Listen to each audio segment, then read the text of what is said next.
Today we're going to be changing the compensator in a 96-inch Harley Davidson. First, you need to take an Allen wrench and drain the oil out of your primary. When you pull your plug, you need to make sure you look at your plug. On the inside there's a magnet to catch metal to inspect to see if anything is broken inside of your primary.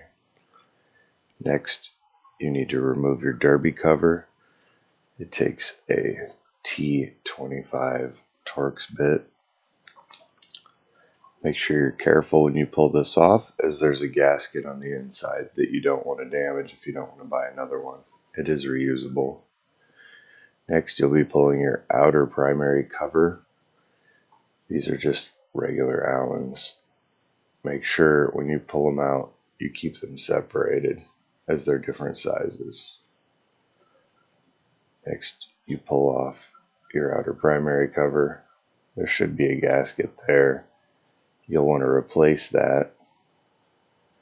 The chain tensioner needs to be unbolted from the bike. It's actually easier if you take a zip tie and lock it in place before you pull it out. This keeps tension on the chain to avoid it from bouncing around inside the primary. Always check every piece for wear and tear as you're going through disassembling. A lot of times you'll find things that you didn't think were an issue that you will.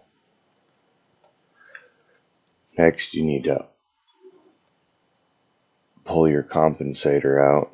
There's a small stair tool that you put between your chain and sprocket so it won't spin.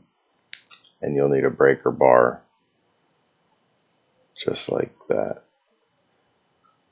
Once you get it loose, you need to make sure you stay on it square so you don't strip it out.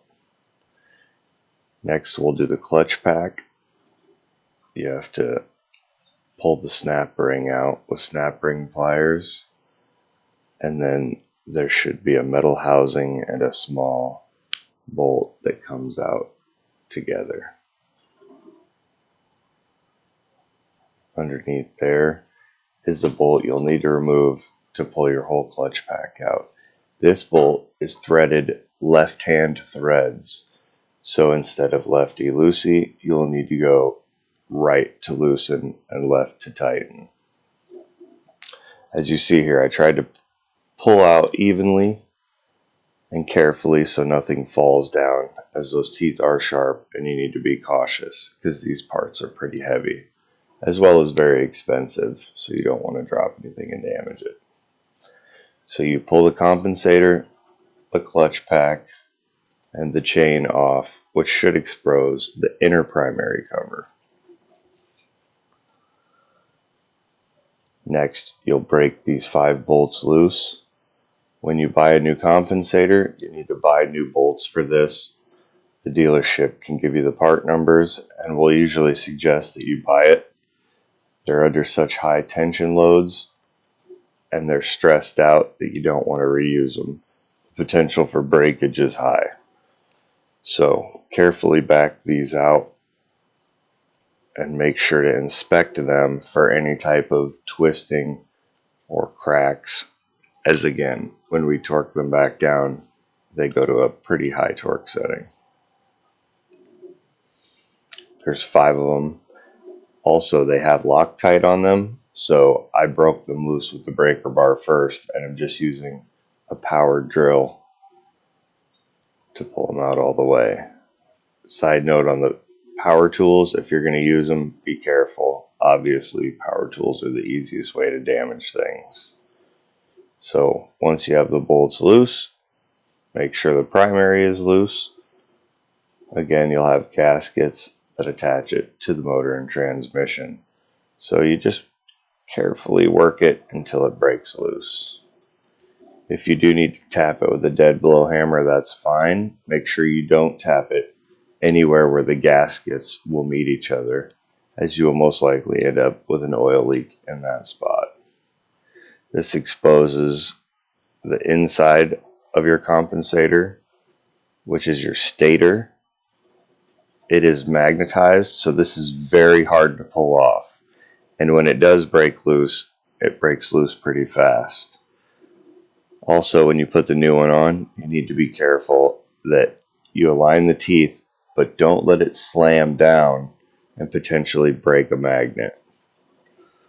So, get it lined up, inspect it, and then you'll want to slowly guide it in without letting it slap into position. There we go. Make sure it's secure, and then you just reverse the process. Put the inner primary back on. Make sure you check tension. Those sport torque specs will be available online. Next, we assemble our new compensator. The same thing we took off, just a different one. Slide the clutch pack in, but not all the way. Same thing, the compensator sprocket is not on yet. You'll want to assemble this with the chain so you can put it all on at once and slide it in. Otherwise, the chain is rigid enough, it won't let you slide one piece on if the other one is already in position. That is just a double 40 chain. So there'll be 2 rows of teeth on everything. Now, once you get this in, you need to make sure, again, to slide them all the way home together and make sure that they're secure up against their primary and in position.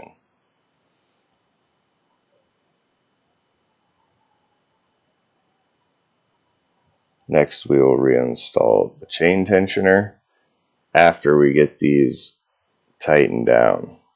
Again, torque specs, this is 155 foot-pounds of torque on the rear. Reassemble your inner nut and snap ring. Make sure when you put the snap ring in, you're down in the grooves. You should see it seated evenly all the way around the grooves. Also, make sure you have a hand on it, as snap rings are just small springs and are very, very, very likely to pop off and can come off at pretty high speeds. Next, slide your chain tensioner back in. Make sure not to set the adjustment until it's in and in position, which is why I'm holding it down with my thumb.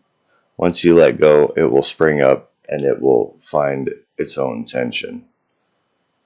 Then again, tighten this back down. And then put your gasket back on. It sits on 2 dowels to make sure it's lined up. And then when you slide your outer primary cover back on, you need to make sure that it also slides onto the 2 dowels. Once you do that, make sure you put the bolts back in the right holes, as again, just a warning, they're different sizes. I use power tools to walk them in, but then you need to go through and snug them by hand. Do not use power tools to drive them all the way in, as you will most likely strip them out. These are going into an aluminum case. Next, we refill it with primary fluid. Harley-Davidson makes a special filter that slides inside your clutch pack like that. For my Harley, it takes 1.2 quarts of primary fluid to refill it. Once you have that full, it should fill to the bottom of the clutch basket. Then you just need to put your derby cover back on. Make sure you have the gasket facing the right direction. Put all the bolts together.